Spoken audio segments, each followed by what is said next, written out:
Les gens ont l'habitude de se dire, quand tu es photogénique, tu dois forcément avoir un visage de mannequin, tu dois avoir un beau sourire. Mais non, pour être photogénique, il faut simplement avoir confiance en soi et savoir bien se placer, avoir des angles de lumière, dégager au moins quelque chose, une bonne énergie. Hello Brut, je m'appelle Malika Ziggy et je suis photographe depuis 2 ans. Aujourd'hui, je partage avec vous des secrets pour être au top devant l'objectif. Aujourd'hui, je suis avec Broadez, c'est mon ami, il n'aime pas du tout les photos et aujourd'hui, c'est lui que je vais utiliser pour vous partager les tips sur la photogénie. Pourquoi la lumière de fin de journée est idéale pour une belle photo? Déjà parce que avec un bon éclairage, on peut avoir des clichés magnifiques. Donc une bonne lumière, c'est ce qui est vraiment très essentiel pour une bonne photo. C'est comme ça. Ok. Ça dit, tu mets le pied, tu lèves le pied comme ça et tu te places. Fais descendre un peu, voilà. Tu vois cette position, ça fait mannequin. Donc tu vois, vas-y. Et tu fixes directement la caméra. C'est bon pour toi? Faire ce shooting-là dans un parking, c'est justement pour montrer que tout le monde peut faire des photos partout. Il ne faut pas forcément aller au studio pour avoir de belles photos. On peut avoir des belles photos partout. C'est très compliqué pour moi. J'ai un peu ce petit manque de confiance-là de soi. Donc, à chaque fois, elle me motive. Voilà, elle me motive. Et est-ce que vous aussi, vous avez cet a priori de ne pas être photogénique et de vous trouver plus beau en vrai qu'en photo? Oui, bien sûr. Souvent dans les photos, c'est pas trop ça. Mais c'est plus elle qui me dit, mais ça c'est joli, ça c'est joli, ça c'est joli, ça c'est joli. Parfois, je peux ne pas trouver la photo belle, mais elle va dire, ça dégage quelque chose. Pourquoi les gens ils se trouvent moins beaux en photo qu'en vrai généralement? Généralement parce qu'on a l'habitude de se voir dans la vraie vie dans un miroir. On se voit, on voit un peu tous les détails du visage. Et en photo, c'est un peu plus différent parce qu'en photo, on peut voir tous les détails et tous les défauts. Donc tout le monde n'est pas forcément prêt ou préparé à voir tous ces défauts au taquet comme ça sur une photo. Quel est ton conseil pour quelqu'un qui n'aime pas être photographié? Il faudrait avoir confiance en soi et il faudrait travailler. Parce que voilà, plus tu vas travailler, plus au fur et à mesure, tu te sentiras beau. Ça deviendra comme une habitude. Accepter aussi ses imperfections.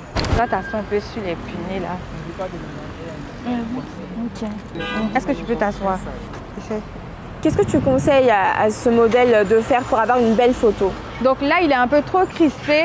Donc on va aller sur une carrure de mannequin homme. Donc tu vas simplement descendre un peu le visage. Tu détends la main. Le pied, voilà. Tu mets la montre en évidence, super.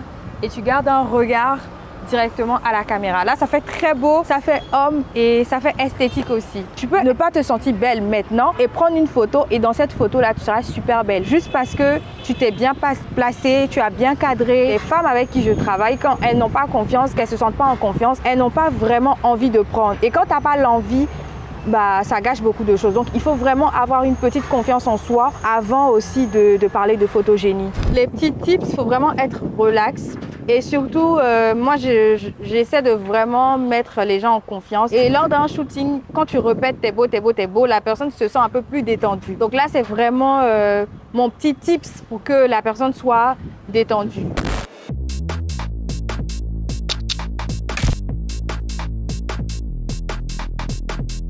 Je pense qu'on a forcément la photo qu'on veut. Là, on va où, Malika?